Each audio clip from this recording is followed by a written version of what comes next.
Hi there, welcome back to a new Patreon video. My desk looks really messy actually. I've got loads going on. I've got a 12 by 12 to share with you, and we're going to be recreating this so I can show you the technique in my journal.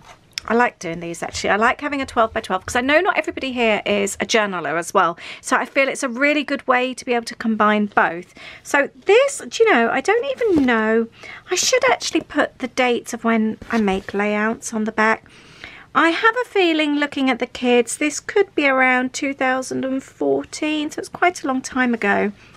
This is still one of my favourite stencils and I love the technique. So today we're going to be talking about layering mixed media techniques, and we're going to be using stencils, watercolours, inks and paste as well. So we're going to be doing a little bit of all sorts here, and you get this really cool technique which I really like. And I thought, you know, let's just go all out. Let's scrap lift the page. So we're going to turn a 12 by 12 page into a regular journal page. So that's what we're going to do. I'll take my Disney page out. The only reason, if I'm totally honest, that I've chosen to do a Disney page is because I had a photo already printed. Do you ever do that? Do you choose to do a page based on the photo that you've already got? Sometimes I'm a little bit lazy, and it does then help me decide. So I had this photo taken of Holly and I from Disney Springs. So I am going to create just a one-sided page today, but I'm going to set it up for 2 pages. So in the future I've got another page, if that makes sense. So I've got some mixed media paper, so it's nice and sturdy. Because as well my journal is quite bulky, I decided not to go straight in with the mixed media stuff on the journal page. I thought I would do a whole new page and create it off my journal and then stick it in. Gives me a good solid base to work on. It just makes it a little bit easier. So the first thing I want to do is actually fold my paper. So I would like to do a good solid score there. I think I might try and find my creaser. Actually, that's going to make life a lot easier. I haven't used this for absolutely ages. Right, it just makes it look nice and neat. So let's score that down there. I used to use this for my wedding business all the time when I used to make pocket invitations and things like that. Right.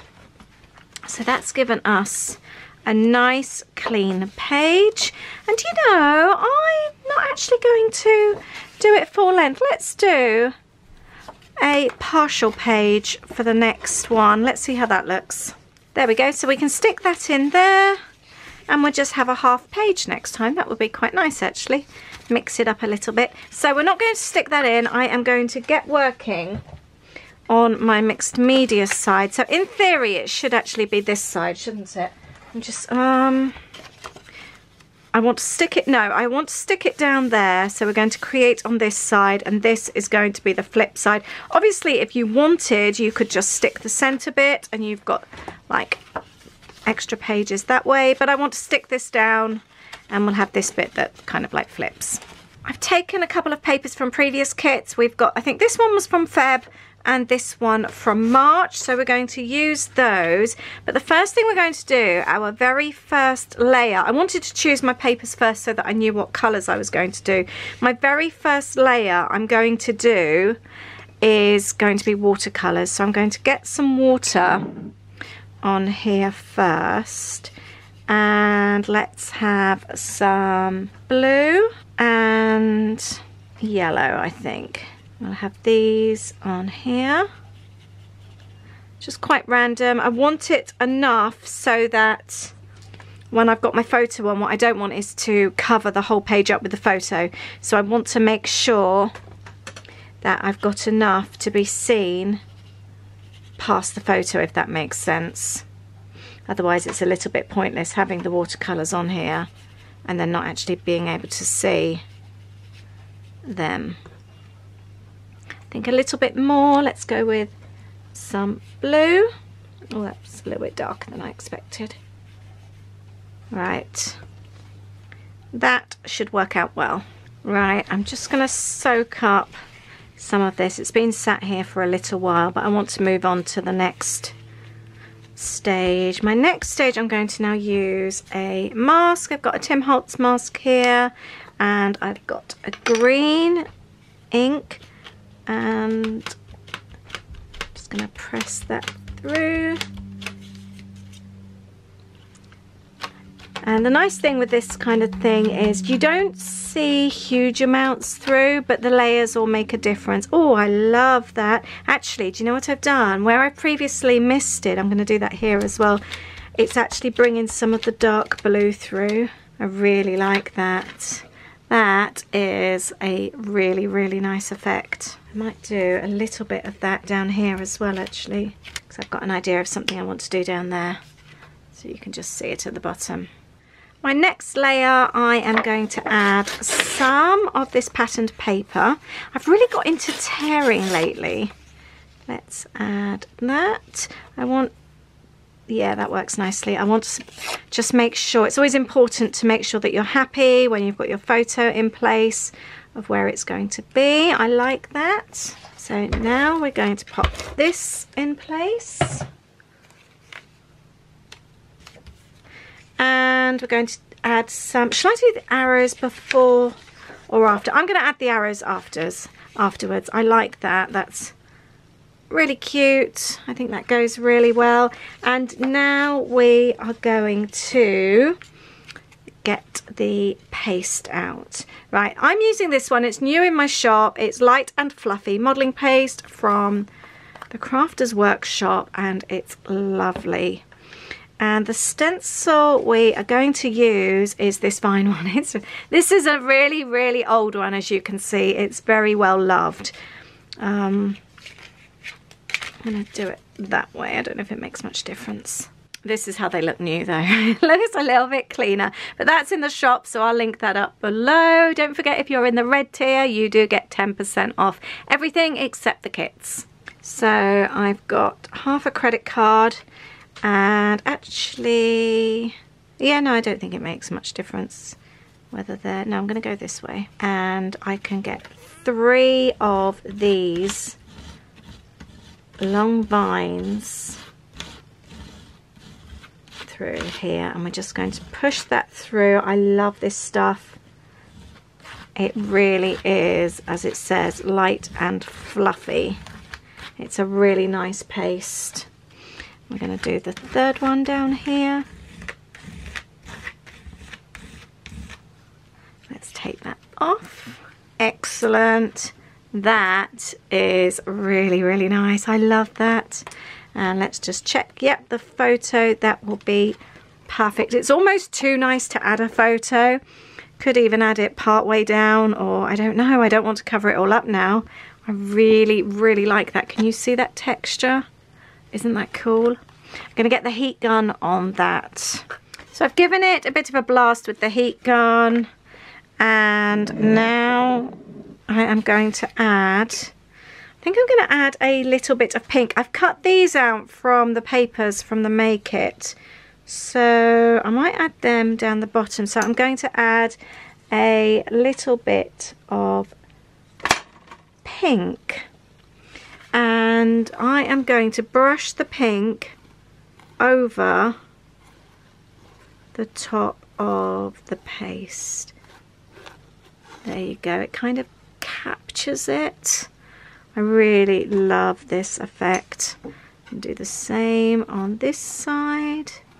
It's important that it is dry when you do this. You don't want to be moving the paste around. And obviously the paint underneath needs to be dry as well. So definitely want to do in layers. And also as well, make sure your paintbrush is nice and wet when you do this. There we go. That just picks it up beautifully. As you can see, we could even go over just a little bit in between. I quite like that actually. There, what do you think? I think that looks really, really cool. I'm going to just blast that again with my heat gun. Something else I'm going to do, I've got a couple of mists here, these Delusions Ink Mists, and I am going to add a few little flicks. It has gone over to the other page, the other side, which is fine, although I'm not creating on it today. It will work fine for next time. Chances are I'll probably end up putting a piece of paper over it anyway. And let's add some green as well. We'll do some down the bottom. And we all know that a lot of this will be covered up, so don't panic too much. We've got the photo, the chevrons, and that going over. But I'm just going to blast that with the heat gun. When you're going over with the heat gun, just make sure you dry the paint, but you're not actually blowing it, so you end up with long drips. You don't want that. And whilst that's finishing off drying, I am going to mat my photo onto some white cardstock, cut out some clouds and cut out some chevrons. Right, that's nicely dry. So I'm constantly looking over at how I created this. I think I am going to pop this in the middle here. So let's put my photo in the middle. I'm really pleased that I added the pink because we've got all the blues and greens in the photo. I think the pink really draws it out. I like that. And what I was wanting was to add today down here, but I think I might even tear that. Oh, I'm so glad I tore that. I've now got the white edge of the paper. That's gone even better.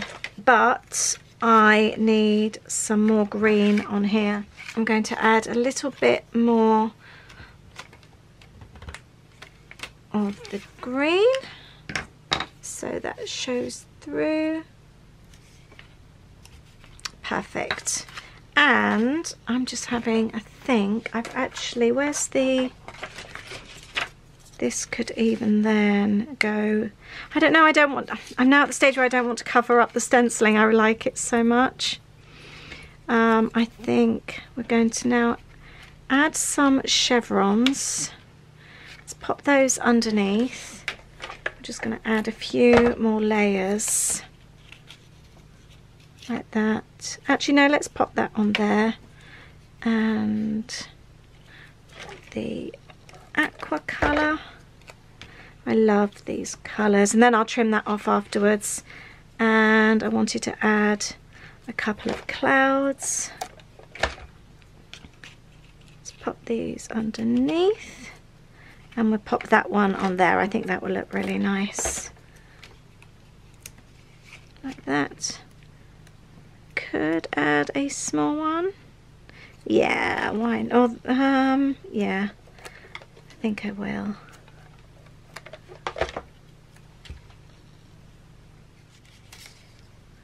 We are going to add the chevron down here,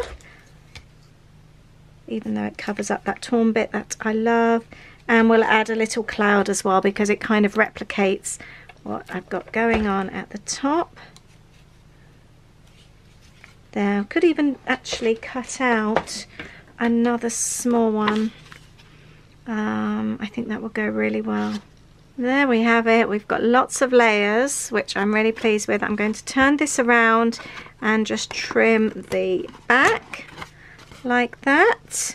And I'm going to stick this page into my Disney journal. It will probably be easier actually to journal on it before I stick it in, although no, I don't think it's going to make much difference. So let's make sure I get a good amount of tape down the center. That's the most important part, and along the end. And what I'm going to do, because you've got it nicely folded, I'm going to line that up in the center, really stick down the center piece first and then the rest of the page. And that is lovely. It's not quite to the end, but that doesn't bother me. Could even add washi tape actually to the end there, but I'm going to leave it like that actually. I quite like that. Let's just round off the corners. And then I've got that next bit to create next time. I'm just going to add my journaling there. So here is my finished page. I'm really pleased with this. It's such a lovely technique. Can you see the layers there? I hope I'm showing that well. And I've just done my journaling there, and it's actually journaling about a parking garage in Disney. Funny the things you sometimes journal about, but I'm really chuffed with that, and I look forward to creating kind of like mini page on the other side another time. I'm chuffed with that one, and you can kind of see, let's get this the right way around, and you can kind of see the scrap lift there as well, can't you? The artwork there and the title work down the bottom. Really chuffed with that. Thank you so much for watching today. I hope you've enjoyed it too. Let me know if you have, and let me know if you've tried this technique before or if you'll give it a go. I'd love to know. Thanks so much. I'll see you in the next video. Bye.